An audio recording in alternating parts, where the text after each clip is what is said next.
Can I make this go up? Oops. I can. There we go. All right, you guys. Hello. It is the Pretty Coach Oracles here. I'm going to go ahead and get started. I'm not going to be on here long because I have to get my hair done today. And I also have to eat breakfast. I haven't eaten. Anyway, hope you guys have a wonderful day. Hope this message finds you guys well.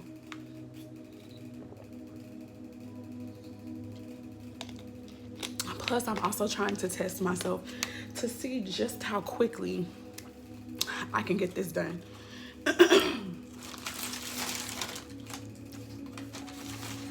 All right, so this is what's about to go down.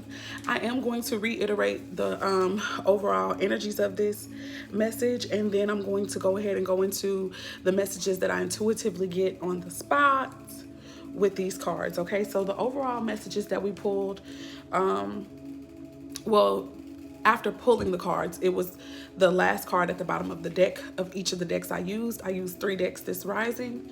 This is around 3 something in the morning. So we have the Queen of Swords.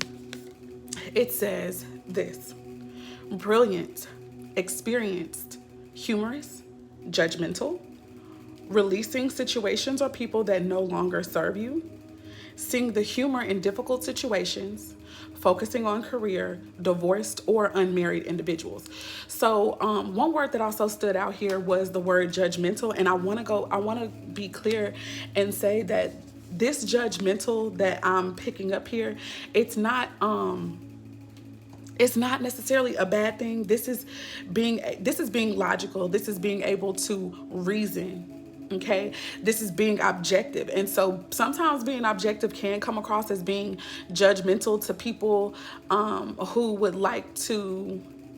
Now, don't get me wrong. We understand that everything is not always black and white, but for these Aquarius or Gemini or Libran energy peoples, or just being in that energy of the Queen of Swords, is something where emotions and things have to kind of be set aside and take a back seat to logic, take a back seat to truth, facts. Okay. So that's what that's about. It's not judgmental as in somebody being looking down upon others or what have you. It's more like, I can't look at the emoticons behind this situation. I need to look at the facts. So this would be that girlfriend who, if you were going through a relationship situation with someone, that would be like, sis, you need to, look at the facts. Love don't live here no more, or some shit like, what's love got to do with this type energy? It's thinking with the mind over the heart. Okay, hopefully that makes sense. This is also that friend that is going to give it to you straight, no chaser. They're going to speak the truth about a situation. They're not going to factor in feelings all the time.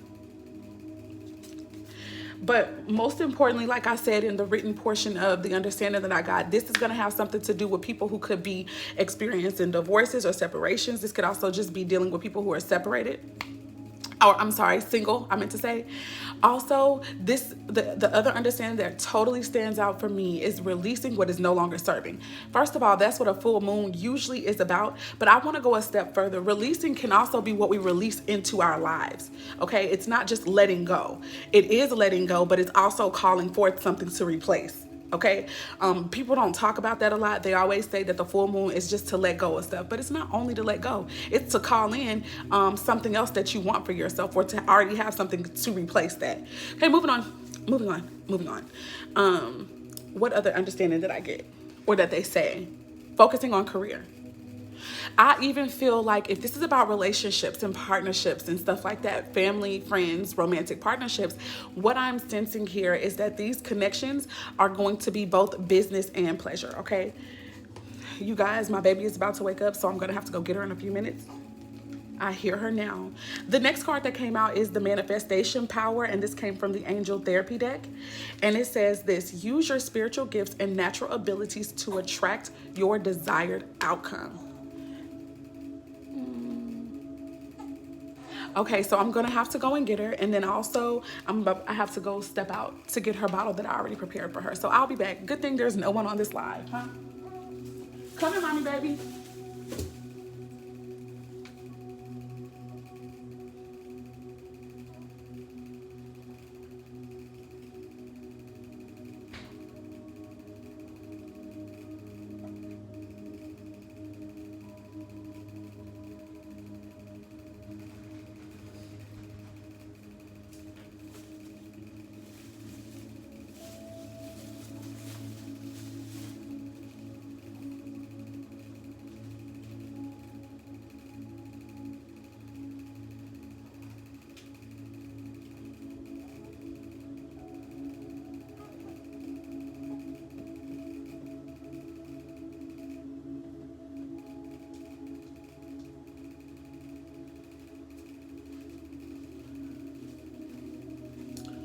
All right, so I'm back. Okay, so with the manifestation power card. So on this card, I'm seeing the colors of like yellow and blue, right? And then I also can see the water here. So when I was writing down what Spirit was giving to me about this card, this is where I got the understanding of I feel that fire signs, air signs, and also water signs may really resonate with this reading. I feel like you guys are manifesting something. You've been manifesting something. I'm literally hearing you've been manifesting all year or manifesting for something all year. But of course, it could be even longer than that, you guys. Okay. But what I feel what all these signs deal with. Water deals with emotions. Water deals with also spirit and spiritual matters. Okay. Air deals with communications, conversation, ideas, thoughts, right? And it could also deal with action, as well as fire definitely deals with action, inspiration, spirit, vitality. Okay, so what I feel is happening here is that, and the message that we need to understand is that our what we are trying to manifest only takes shape if all those things are in alignment with each other. Hold on, you guys. Hold on, baby. Hold on, Bookie. Come on. How did you get into my, oh, my sweet girl? Come here. Come on.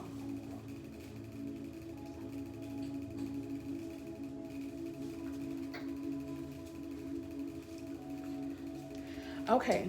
So basically, it's like what we're manifesting only takes shape if all of those things are working together, if all of those things are in alignment.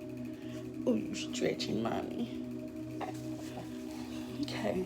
So, last but not least, here is the last overall energy or bottom of the deck. We have the past life relationship, and it says, you have known each other before. This is where I got the understanding of basically, even if this is a brand new relationship and we think that this is a brand new person, or maybe this is someone in our life that we've known or we met at times past, but nothing ever took place between us, or it is the fact that this could really be someone from your past as well with this lifetime or another one. Okay. But there's an energy of feeling like you guys know each other, and I also heard feeling like home. Okay, so we're gonna move on. One other thing I want to take note of is like this man truly desires this woman. Not to say that this woman does not desire the man back, but the way that hold and that grip, I also feel like that's going to be it's going to feel like this person has got a hold on some of us, okay? Or we may hear that message towards us that you got a hold on me. Moving on.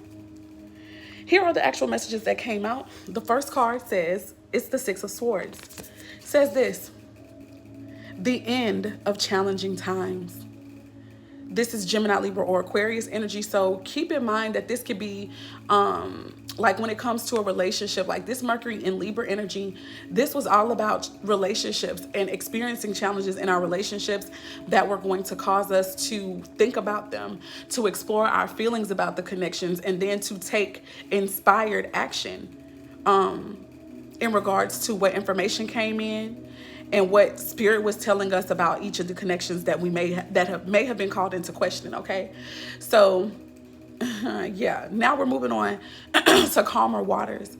It says things are looking up, a welcome relief. Okay, so for some of you guys, have you ever experienced a situation where as much as you may have cared about someone, whether it be a friend or whoever, however this resonates, as much as you cared about them, as much as you may have wanted to hold on to the connection and fight for it, when you realize that you have to let it go and everything is in alignment with you letting it go, you feel such a sigh of relief. Have you ever experienced something like that before?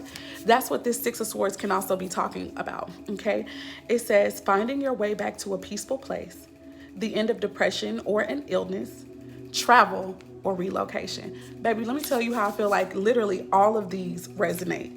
All of these is what this is about. If you've been experiencing sickness or something in your body, I feel like the diagnosis could return back that it's in remission if it's cancer, or that you've cleared up whatever the ailment was. maybe through the change in diet, maybe through adding exercise, okay, herbs, veggies, all this kind of stuff, okay? Moving on. The next card that came out is the card of integrity. Integrity.